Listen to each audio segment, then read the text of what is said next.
pessoas que dizem assim, ninguém nunca voltou para poder dizer o que acontece, não é verdade. Né? No centro espírita, os espíritos voltam e contam o que acontece com eles.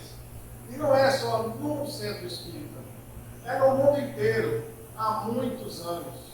Os depoimentos são muito semelhantes em lugares diferentes, para que as pessoas dizem assim, vocês inventaram isso. Não, é muita gente falando a mesma coisa, então deve ter alguma coisa de verdade nisso aí. A morte sempre nos assustou, né? E ainda nos assusta. Raríssimas são as pessoas que estão prontamente preparadas para a morte. Eu acho que eu estou, mas eu não quero furar a fila. Quando chegar a minha vez, está tudo certo. E se eu puder dar minha vez para alguém, né? Um idoso, poder passar na frente, a gente deixa, porque é por educação, né? A gente aprende que tem que deixar um lugar para os idosos, né? Então não se acanhe pedir a minha vez. E quando a gente não está preparado, às vezes essa passagem ela é muito turbulenta. E os Espíritos contam como é essa passagem, o que acontece com eles, e é isso que nós vamos ver agora. Nós somos espíritos que estamos ligados temporariamente a esse corpo, através de ligações energéticas, se é que a gente pode dizer assim. Nós temos vários corpos espirituais, e quando a gente vai morrendo, esses laços de energia se enfraquecem e a gente se desprende do corpo de uma forma definitiva quando esses laços se rompem. Qual é a solução para isso? Ficar vivo? Não. Todos nós vamos passar. É nos prepararmos para a travessia, entendermos que esse mundo é passageiro, que esta vida é passageira, para que o nosso desprendimento cause a menor perturbação possível. Então, às vezes, fica na nossa cabeça assim, isso de que a vida continua é porque eu não quero morrer ou é uma realidade? Realmente a gente continua após a morte ou é só um desejo? É isso que as pessoas que não acreditam em nada dizem. Não, é porque vocês negam. Morreu, acabou, vai para debaixo do chão, vai virar capinha, acabou. Sim, o corpo físico acontece isso. Mas o corpo espiritual, não. E nós temos essas evidências da pesquisa espírita no mundo todo, desde que o mundo é mundo. Aparições na Bíblia de espíritos em várias religiões, em várias crenças do mundo. Isso vem se repetindo. É muito para que seja apenas imaginação das pessoas. Então, quando você tiver alguma dúvida, observe a natureza. Nada da natureza se perde. Aquela coisa vai se transformando em outra coisa. Aquela energia continua sendo energia de outra forma. E é isso que acontece conosco. Nós mudamos de forma, mas não deixamos de existir. Nós somos espíritos, vestidos num corpo de carne. Nós estamos na Terra, nós não somos da Terra. A Terra é a nossa escola. E a gente vai na escola para aprender. Depois que a gente aprende, a gente volta para casa. E a nossa casa é o mundo espiritual. E quando a gente não passa de ano, a gente também passa um tempo em casa. E depois repete a escola de novo, não é assim? É a mesma coisa com o espírito. Aprendendo ou não aprendendo, passando de ano ou não passando de ano, nós iremos morrer e voltar para a nossa casa. E depois, ou vamos para uma série mais adiantada, ou vamos repetir de ano até aprender. É assim que funciona. Então, se você usar o seu bom senso, você vai entender o Espiritismo. Eu lembro que a primeira vez que eu li um livro espírita, eu tive formação católica, nada contra o catolicismo e as outras religiões, porque era a melhor coisa que meus pais tinham para me oferecer, era a melhor explicação que eles tinham. Mas quando eles me contavam aquela história no céu cheio de nuvens, anjinho voando para lá e para cá, tocando harpa, um trono, né? Um rei no trono, todo mundo lá, eternamente. Então aquilo não me satisfazia. E quando eu ouvi a explicação espírita de como eram as coisas, fez muito mais sentido. E eu falei, é por aí. Isso já faz mais sentido para mim. Isso eu entendo. Um rapaz foi ao médico e e recebeu um diagnóstico.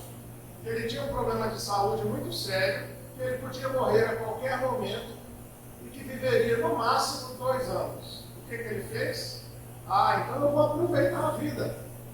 Saiu por aí bebendo, usando droga, fazendo todos os tipos de excessos que vocês podem imaginar, para ter todos os prazeres e experiências da Terra, porque ele ia morrer a qualquer momento, não tinha nada a perder. E se ele fosse espírita, de verdade? Será que ele faria dessa mesma forma? Não. Ele ia pensar assim: eu sou um ser eterno, eu só tenho 2 anos no máximo, então eu vou aprender no máximo em 2 anos. Eu vou evoluir no máximo em 2 anos.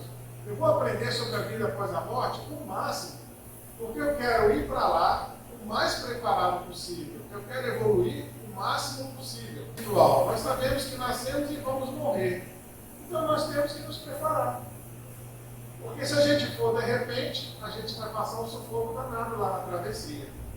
O pensamento é esse. E esse jovem, se fosse espírita, aproveitaria o tempo que lhe resta fazendo coisas boas e evoluindo.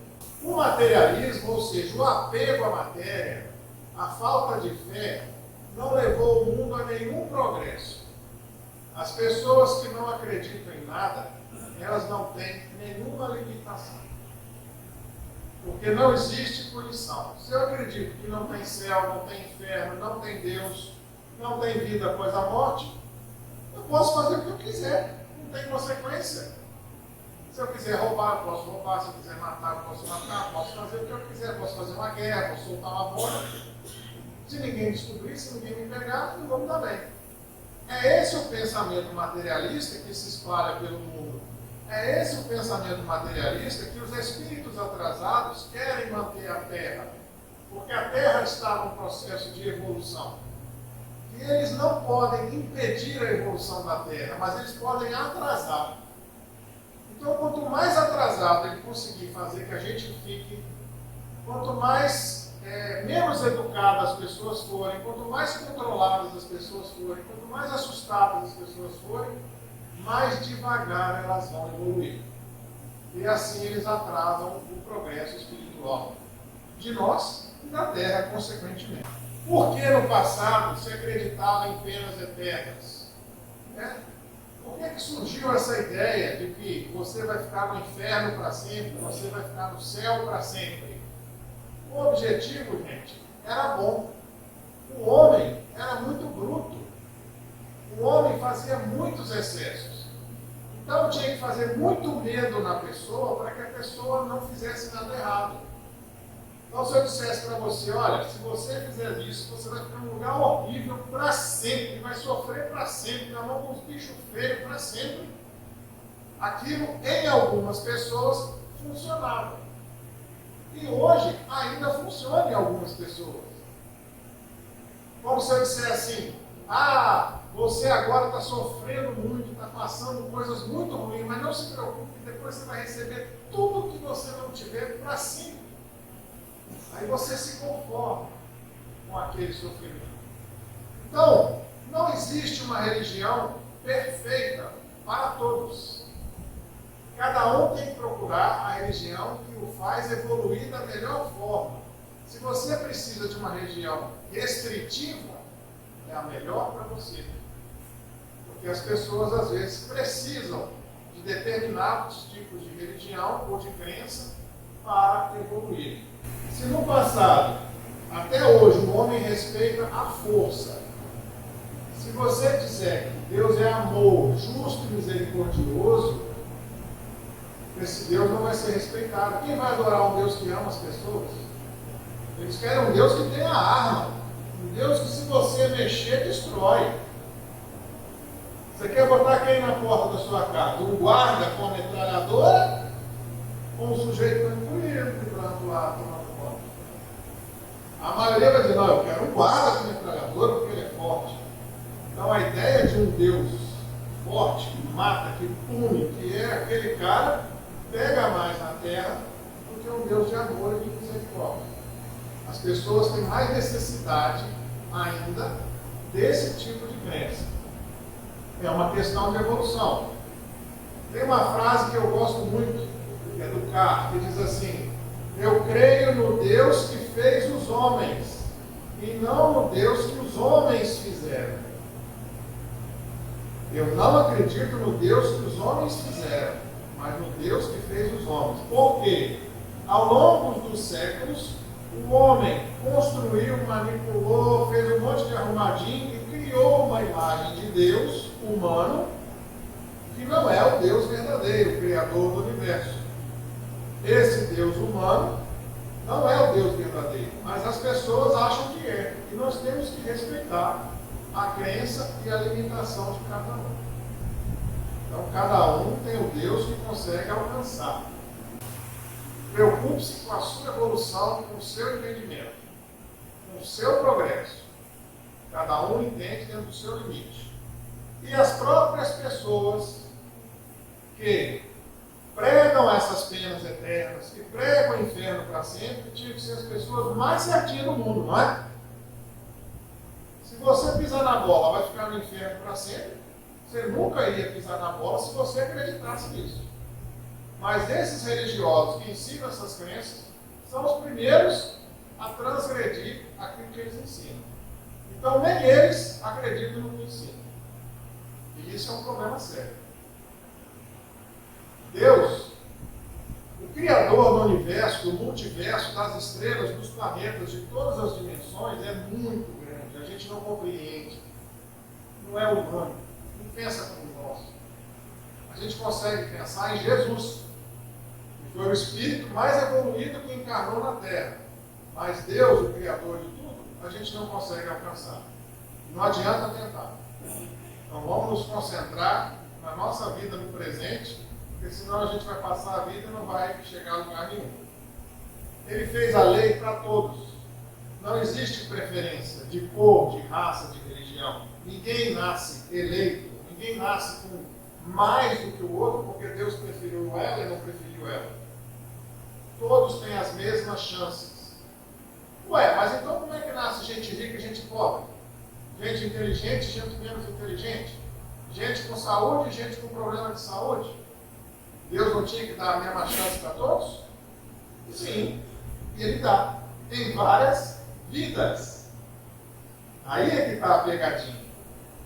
Se você olhar uma vida só, Deus é injusto.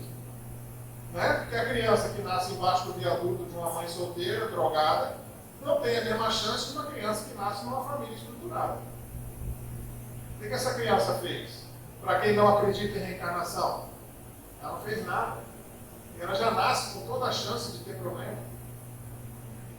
Então eu não sei como as pessoas das outras religiões conseguem encaixar isso no cérebro delas. Mas eu espero que vocês consigam encaixar no cérebro de vocês e no meu, que Deus é amor justo e misericordioso, que Deus dá a mesma chance para todos, em diversas vidas. E cada vida a gente passa por uma experiência diferente. E no universo a gente vê, está sempre em construção. Planetas estão sendo criados, estrelas estão nascendo, estrelas estão morrendo, buraco negro está absorvendo o que está em volta, buraco negro está cuspindo material no universo em outro lugar. A criação não para. Deus cria espíritos até hoje, em graus diferentes de complexidade e evolução. A via da felicidade está aberta para todos nós. Então, se todos nós somos amados por Deus, todos nós temos a chance de sermos felizes e sermos perfeitos. Um dia todos nós seremos anjos, tem até uma música espírita assim. É como se fosse uma mangueira dando manga. Tem manga que amadurece mais cedo e tem manga que são as últimas a amadurecer. O ser humano é assim. Depende de cada um de nós a nossa velocidade de evolução, a nossa crença, a nossa vontade de melhorar. Então, quando você tem uma pessoa que está fazendo uma coisa errada, e você chega dessa pessoa e diz assim: olha, fulano, você não sabe que isso não faz bem para você? Você não está vendo que isso aí te traz sofrimento? Que essa atitude sua só está fazendo você se complicar? Aí, às vezes, a pessoa entende e muda o comportamento. E às vezes a pessoa fala assim: eu sei, mas eu quero fazer assim mesmo. Então ela já tem consciência, mas ela quer permanecer naquela situação. A outra pessoa aprendeu, falou, poxa, isso mesmo, eu não sabia. Agora eu vou por esse caminho. É muito comum com a gente em medicina, que às vezes a pessoa chega com o exame alterado, e eu explico para ela por que aquele exame faz mal, por que aquilo faz mal para a pessoa, e a pessoa, quando entende, fala, então eu tenho que fazer isso, eu tenho que tomar esse remédio, mesmo sem sentir nada. Você tem que tomar o remédio de pressão, mesmo sem sentir nada, porque a sua pressão pode subir de noite e o senhor tem um derrame. Pressão alta é um negócio meio traiçoeiro. Então, mesmo com a sua pressão normal, uma vez que o senhor tem pressão alta, você vai ter que tomar remédio a vida toda, mesmo não sentindo nada. Aí a pessoa toma consciência e muda para aquela atitude. Já é um espírito mais maduro. Então, quando a gente recebe a instrução e modifica, a gente já está em condição de mudança. Quando o espírito, o filho, o amigo, o colega ou a gente mesmo recebe a instrução, mas não muda, é porque a gente ainda não está pronto. Mas a sementinha fica lá. Pode ser que daqui a 5 anos a sementinha comece a nascer. E pode ser que nessa vida não nasça. Na justiça de Deus, como é que funciona? O seu sofrimento nesta vida e após essa vida é do tamanho da sua imperfeição. Olha que legal. Mas nessa vida eu sou todo certinho. Nessa vida eu não faço nada. Mas e as outras? Lá para trás. Você tem um saldo para pagar. Você era a mesma pessoa lá atrás. Você é o mesmo que assassinou lá 5 vidas atrás. Você é o mesmo que roubou há 2 vidas atrás. Hoje você não rouba. Hoje você não assassina. Mas essa marca, esse saldo, esse karma, fica até que você tenha condição de aprender com a experiência. Aí é que está. Não é porque você matou uma pessoa que você vai morrer de morte matada, como diz os outros. A experiência de Deus é misericórdia. Você pode aprender de uma outra forma. E às vezes na próxima vida você ainda é bruto. Não adianta vir aquela experiência para você na próxima encarnação. Você não vai crescer com ela. Às vezes passa 5, 6 vidas e fala, bom, agora ele já está em condição de entender o que é amor, entender o que é abandono, entender o que é ingratidão. Agora ele vai passar pela experiência da ingratidão. Agora ele vai passar pela experiência do abandono. Porque ele já tem condição de crescer com aquela experiência. E quando você é bicho bravo, não adianta você passar por aquilo, você só vai ficar mais revoltado. Então, a lei de Deus é perfeita. E a cegonha não erra de interesse. Tudo que acontece conosco é para a gente mesmo, não é para o vizinho. O que a gente tem que fazer é respirar, entender que Deus está do nosso lado. E se nós estamos passando por aquilo, é porque a gente tem condição de passar, embora a gente ache na maioria das vezes que não tem. Né? Que a carga está mais pesada do que a gente consegue carregar. Mas Deus não é. Essa certeza da misericórdia e do amor de Deus, da presença de Deus na sua vida, tem que ficar conosco, porque aí a gente não se desespera. A fé espírita é a fé raciocinada, é a fé da razão, é a fé do entendimento. Jesus falou que o fardo de quem anda com ele é suave, não foi isso? Quem caminha comigo, o fardo é suave. Então, o fardo é aquele monte de lenha, aquele monte de capim que a pessoa carrega. Ele não falou que vai tirar o fardo das nossas costas. Ele disse que o fardo vai ficar mais leve. E por que que fica mais leve? Porque a gente entende por que está carregando o fardo. Imagina, você está indo para casa com um monte de lenha nas costas, pesado, cheio de espinho, e você fica assim, meu Deus, que coisa ruim, meu Deus, está pesado demais, meu Deus, eu sou danado, quem fez isso comigo? Eu estou sofrendo. Mas se você pensar assim, quando eu chegar lá, eu vou botar isso aqui no fogão, vou fazer uma sopa quentinha, vou passar a noite no quentinho, então o esforço vai valer a pena. O fardo ficou suave. Então, quando você passa por um problema aqui na Terra, que você sabe que a sua vida é passageira, que o problema é passageiro, que essa experiência é para te fazer crescer e não te fazer sofrer, fica mais fácil. Vocês espíritas adoram sofrer, vocês falam em morte, vocês falam em sofrimento. Sofrer por sofrer, gente, não evolui ninguém não, tá? Não pense que você sofre muito, que você vai virar um espírito de luz e sair por aí brilhando, não, igual vagalume, não. Não vai. É o bem sofrer. Sofrer não evolui. O bem sofrer evolui. O que é o bem sofrer? A pessoa que sofre, briga com Deus, amaldiçoa o mundo, é revoltado, maltrata todo mundo, desconta sua raiva em todas as pessoas, não está sofrendo bem. Ele está no mal sofrer. Quando ele desencarnar, ele vai evoluir isso aqui. Ó. Sempre evolui alguma coisa, mas é só isso aqui. Agora, se você enfrenta com resignação, com fé, com paciência, e vai levando a sua vida da melhor forma possível, este é o bem sofrer. Você vai crescer muito mais com essa experiência. Deus não repudia nenhum dos seus filhos, nem o maior bandido do mundo está desamparado. Deus está aberto. Quando eu falo Deus, gente, é toda a estrutura espiritual. Não é que Deus, o Criador do Universo, está do lado da pessoa, não. Existem vários espíritos, várias forças. É como se fosse uma grande empresa que tem o presidente, o vice-presidente, o diretor, o subdiretor, e do seu lado tem o seu anjo na guarda, que é o responsável direto por você, que é o espírito guardião, o espírito mais evoluído que você, que está ali para te induzir bons pensamentos, mas não forçar. Os espíritos bons, os espíritos do bem, nunca nos forçam a nada. A escolha é nossa. Ele induz bons pensamentos. Olha, não vai por aí não, você vai se dar mal, não faça isso não. Aí na sua cabeça vem aquela ideia, não faça isso não. Ah, eu vou fazer porque eu quero fazer. Aí você pode fazer. Ele está ali. Na hora que você quiser mudar, pedir ajuda, ele está ali. Ao morrer, o espírito sofre segundo fez sofrer. O tamanho do sofrimento que você causou nas pessoas é o tamanho do sofrimento que você vai passar. É justo.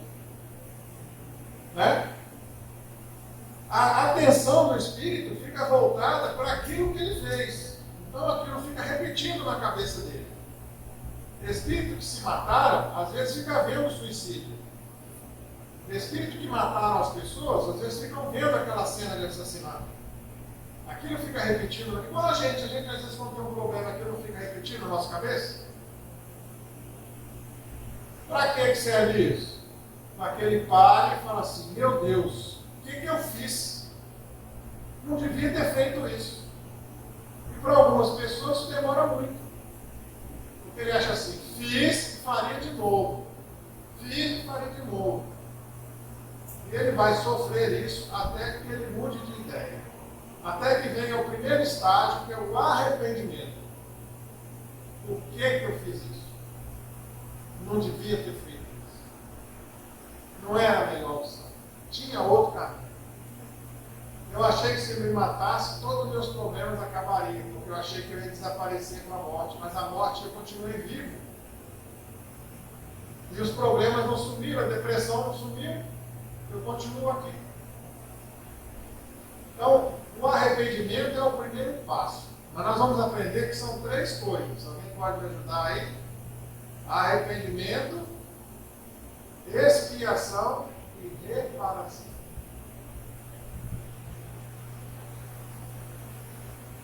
Quanto tempo você vai sofrer?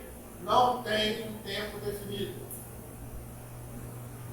Não é igual aqui, que você vai na justiça, o cara te condena 2 anos de cadeia, você sai e está com a ficha limpa. Não, ninguém fica com ficha limpa. O tempo que você vai sofrer é até a sua falta desaparecer. Pode ser 1 mês, pode ser 1 hora, pode ser 1000 anos, pode ser 300.000 anos. Enquanto a sua falta não desaparecer, enquanto você não cumprir essa etapa, arrependimento, expiação e reparação, o seu problema continua. Vou dar um exemplo simples para a gente entender. Você juntou com uma mulher ou com um homem, separou-se dessa pessoa, maltratou muito essa pessoa, tirou tudo dessa pessoa, deixou essa pessoa sem nada, passando um sufoco para sobreviver. E ela tinha direito. A metade de tudo. Aí, passado 10 anos, você se tornou de uma religião X. Poxa, eu tenho que pedir perdão. Aí você vai lá e fala assim, fulano, ô irmão, né? Vou chamar de irmão, parece que você virou gente quando você chamou de irmão. Você me perdoa?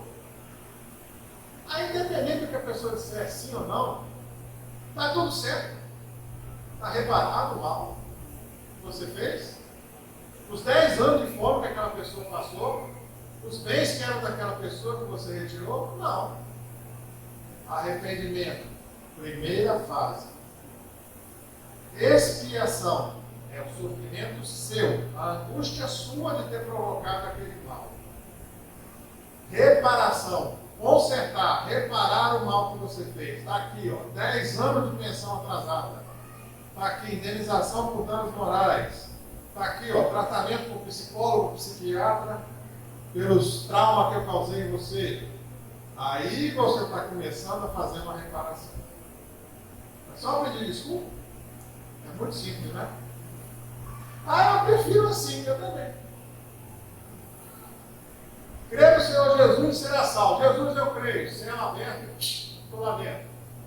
Eu prefiro assim. Mas não é justo. Não é justo o ladrão de galinha ir para o inferno e o cara que matou milhões de pessoas na Segunda Guerra também ir para o mesmo inferno. E é isso. Para sempre. Não é justo. Então, se vocês acham que é justo, eu respeito. Mas não é justo. Não é esse o Deus de misericórdia, amor e justiça que rege o universo e eu vivo. Uma condição própria do espírito inferior, está aí o cara navegando, né? Num céu sem fim, é ele não ver o fim do sofrimento. Então é comum, às vezes, eles virem na reunião espírita e dizer assim, eu estou no inferno, eu estou aqui para sempre, eu nunca vou sair daqui. Mas você fala, está vendo a prova? Aqui é a prova. O Espírito diz que existe inferno, aqui diz que ele sofreu para sempre. Por quê? Como ele não tem noção de tempo, como a dor dele dura muito tempo, ele não vê saída para a solução dele. Ele não vê ninguém. Ele acha que vai ficar ali para sempre. O Espírito só começa a deslumbrar, a enxergar o fim do seu sofrimento, quando ele inicia o processo de arrependimento. Está no livro do inferno. Se ele não se arrependeu, ele não enxerga o fim do sofrimento dele. Então, esses espíritos que não se arrependeram vão testemunhar e vão sofrer para sempre, vão viver para sempre. Olha que interessante. Aí, o arrependimento é o primeiro passo, já falamos. Então, o arrependimento prepara para você se reabilitar, mas só a reparação é que paga a conta. Enquanto você não pagar, como Paulo lá, ceitil por ceitil, está na Bíblia. Não sairás dali enquanto não pagares com o último centavo. Enquanto o último problema kármico daquela pessoa não passar, você ainda está endividado com ela. Então, cuidado com os inimigos que você arruma. Porque às vezes vão nascer juntos muitas resistências. Enquanto não acertar, vocês vão voltar, infelizmente. O que a expiação nos causa? Então nós vimos arrependimento. Puxa vida, não devia ter feito isso. Expiação, o que vem por aí? Sofrimento físico e moral. Traz sofrimento no corpo e sofrimento na alma. Do tamanho que nós causamos nos outros. Então, na medida certa. Deus está me castigando. Não, Deus não castiga ninguém. Você está recebendo aquilo que você plantou lá atrás. Mas eu não lembro. Não é verdade? Como é que eu vou sofrer um negócio se eu não lembro quem eu fui, eu não lembro o que eu fiz? Por que você não lembra? Porque se você lembrasse, você jamais aceitaria nascer na mesma casa, casar com a mesma pessoa que você matou ou que te matou na outra vida. Imagina, minha esposa está ali, minha querida esposa, meu guia espiritual, meu guia terrestre que dirige para mim. Imagina se eu soubesse que na outra vida ela botou um chazinho especial para mim e ficou a minha grana.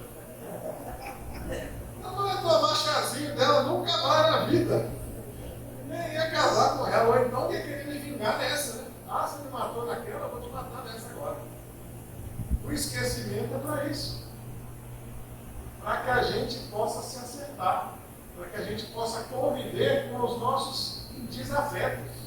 Palavra linda, desafeto, né? Eu gosto dessa palavra. É para isso que a gente esquece. Mas não apaga a nossa conta lá atrás. Você comprou nas Casas Bahia em 5 prestações, pagou 10. Mudou de endereço, sua dívida acabou? Não, você continua devendo 90 prestações na Casa Bahia. A cobrança vai chegar naquele endereço, não vai te achar, daí um tempo alguém vai falar assim, ele mudou para tal lugar, aí a cobrança chega lá. E com juros, né? No mundo espiritual não tem juros. A gente paga exatamente o que fez. A reparação, então, a gente já falou. Se você não deu atenção para aquela pessoa, você tem que dar. Se você não deu amor, você tem que dar amor. Se você roubou dinheiro, você vai ter que dar dinheiro àquela pessoa.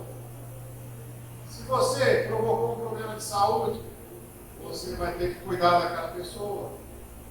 Então, na medida daquilo que você fez, é o que você recebe para ter que fazer. Você pode pagar tudo numa vida ou pagar em várias vidas. Depende de você. Mas se eu errei agora, você já pode consertar agora. Não precisa esperar morrer para reparar, não. Então, você pode fazer aquilo que Santo Agostinho falou, toda noite pensar no que você fez, no que você deixou de fazer, faz aquela reflexão, o dia seguinte é um recomeço, e aí você chega perto e fala, fulano, me desculpe, eu falei isso com você, mas eu não devia ter falado, eu estava com a cabeça quente, aqui, está aqui sua parte, eu peguei sua parte, mas eu não devia ter pegado, está aqui sua parte, então, tenta se acertar nessa vida que já diminui os problemas da outra. Os espíritos imperfeitos, olha que interessante que tem lá, são afastados dos mundos felizes porque perturbariam a sua harmonia. Isso aí já é desencarnado, tá? O espírito, quando sai do corpo, ele fica livre para andar pelo universo, não. A energia dele só permite ele entrar aonde a energia é parecida. No mundo perfeito, a energia é outra. Se entrar uma energia desequilibrada lá, desequilibraria o mundo perfeito. Aí não pode ir lá. Permanecem nos mundos inferiores, onde espiam suas faltas e se libertam das imperfeições. E ficam ao redor dos mundos inferiores, esperando para nascer e causando perturbação. Fica aquela plateia ali, querendo nascer e com aquela energia desequilibrada. E vocês conhecem algum planeta atrasado? A Terra é um planeta de provas e expiações. É em volta da Terra que nós, espíritos imperfeitos, ficamos ali desequilibrando a energia do planeta, causando problemas, assombrando as pessoas, obsediando pessoas, né? Esperando a chance de renascer. Então é por isso que nós estamos num mundo onde o mal, gente, prevalece. Vou repetir para a gente entender e se conformar. Na Terra, o mal prevalece. A maioria das pessoas do mundo é má. Coisa ruim de falar, né? Dói, né? Mas você não precisa ser mau. Você não precisa fazer igual. Você não precisa fazer o mesmo erro. Se você quer melhorar de mundo, melhorar de vida, melhorar a sua felicidade, diminuir seu sofrimento, seja bom. Se esforce no bem. Resista ao mal. Aprenda a viver nesse mundo. É como se você estivesse nadando num mar muito agitado. Aprenda a nadar. Escolha os melhores cantinhos para você chegar onde você quer. Porque os tubarões estão ali. E é o que esse mundo é. Os espíritos imperfeitos conservam sempre sua liberdade. Então, mesmo que a gente tenha influências espirituais, mesmo que a gente tenha obsessores, que a gente adora botar a culpa no diabo, no obsessor, tudo que acontece de um obsessor que está fazendo isso com a gente, nós temos a liberdade. O Evangelho diz assim: os espíritos obsessores só conseguem tocar nas chagas do espírito. Então, nas feridas que nós temos, nas janelinhas abertas, nas nossas imperfeições, é por ali que eles nos pegam. pela vaidade, pela inveja, pelas paixões terrenas, porque eles são também como nós. Então eles entendem as nossas imperfeições. E é por ali que eles nos afetam. Se a gente fecha a janelinha, se a gente cura essa ferida, nós não seremos afetados.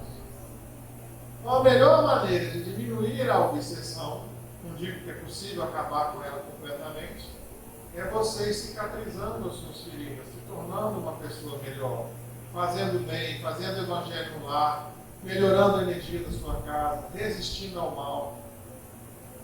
Aí você já começa a ficar sem graça para eles e eles vão procurar uma casa que tem mais bagunça, mais briga, mais confusão, porque eles também se divertem e sentem prazer com isso. Não tem as pessoas que gostam de causar, não tem aquela vizinha fofoqueira que gosta de ir lá só para provocar briga? Você não sabe, né? O que aconteceu. Você vai trabalhar, ó, sua mulher. Aí, os espíritos também são pessoas. A fofoqueira que morreu vai continuar fazendo fofoca no mundo espiritual, se ela não emendar. Tá? Cada um só é responsável pelas suas faltas. Não existe aquilo. Os inocentes pagarão pelos pecadores. Eu ficava com uma tristeza quando eu escutava isso da minha avó, quando eu era pequeno. Eu falava, avó, mas eu não fiz nada. Ela, meu filho, você não sabe que os inocentes pagarão pelos pecadores? Mas que injustiça, o cara faz o errado, é o que paga. Se você pegar essa frase e fizer um olhar espírita, você vai entender. Eu hoje sou inocente, porque eu não lembro, né, o que eu fiz. Mas eu sou o pecador do passado. Então o inocente hoje paga pelo pecador do passado ontem. Aí a frase faz sentido. Ninguém sofre por faltas alheias, já falamos. Mas alguns tipos de sofrimento, está ali no livro Céu e Inferno, já estamos chegando quase ao fim da nossa palestra.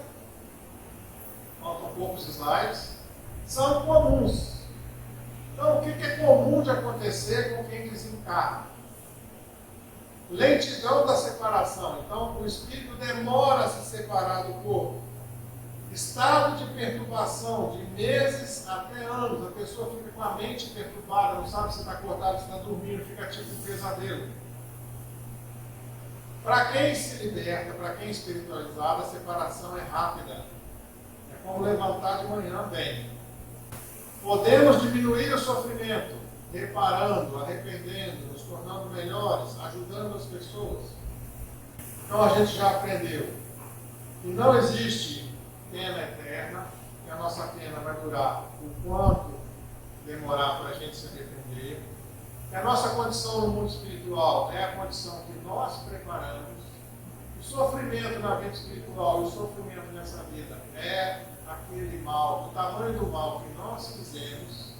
Uma coisa interessante, que eu acho que já até passou, nem comentei, que está no livro Céu e Inferno, que é um detalhe que eu acho importante, que diz assim: não há lugar definido para o céu ou o inferno. O homem leva consigo todas as benesses e todas as misérias por onde quer que vá. Olha que interessante. O céu ou o inferno te acompanhará aonde você for, vivo ou morto. Então é um estado seu. A energia sua, você não muda. Você pode viajar para outro país, os problemas vão chegar lá com você do mesmo jeito. Você acha que vai fugir do Brasil, o problema vai com você. E o inferno é aqui, o céu é aqui, as dimensões estão todas aqui. Morreu. Eu morri, caí aqui no chão. Vamos imaginar que eu fosse uma pessoa espiritualizada, né? Meu espírito já ficasse em pé aqui. Aí eu olho para mim e olho para vocês. Vocês não vão me ver. Mas eu sou espírito, eu já estou no mundo espiritual, eu estou aqui com vocês. O mundo espiritual e o mundo da Terra estão no mesmo lugar, em dimensões diferentes. O céu e o inferno estão aqui, no mesmo lugar, em dimensões diferentes. Deus, Jesus, espíritos de luz estão aqui, em dimensões diferentes. Espíritos ruins imperfeitos que estão aqui em dimensões diferentes. Quanto vão nos afetar? Depende da nossa sintonia. O sofrimento é proporcional. É o resumo. Não lembrar nada da nossa palestra. Sofrimento na vida e na morte. É o resumo do bem e do mal que eu fiz. E o sofrimento é consequência natural e proporcional e inevitável da imperfeição. Somos imperfeitos, portanto, sofreremos. Até quando? Até ficarmos mais perfeitos. À medida que a gente vai ficando mais perfeitos, seremos mais felizes, sofreremos menos. Hoje nós vamos chegar em casa, fazer nossa reflexão, pensar como eu posso diminuir meu sofrimento e melhorar minha vida amanhã. E aí nós começamos a dar um passo na direção do nosso progresso. Porque se a gente sentar, chorar, reclamar e não fazer nada, nada vai mudar. Fez tudo o que você podia fazer, usou a medicina da terra, a medicina do céu, justiça da terra, justiça do céu, fez tudo. Aí você está com sua missão cumprida. O resultado não depende de você, mas aquilo que depender de você, não espere ninguém para fazer por você. Porque aí você vai ser a pessoa ociosa. Certo? Muito obrigado pela oportunidade de hoje. Que a gente possa ter saído daqui animado, porque o Espiritismo é um aprendizado para a vida e não para a morte. Que a gente não fique assustado com os problemas que vêm, que a gente enfrente com coragem, sabendo que é para a gente mesmo. Se a gente não conseguir vencer, e a gente conseguir pelo menos diminuir o problema, já temos um bom passo nessa direção.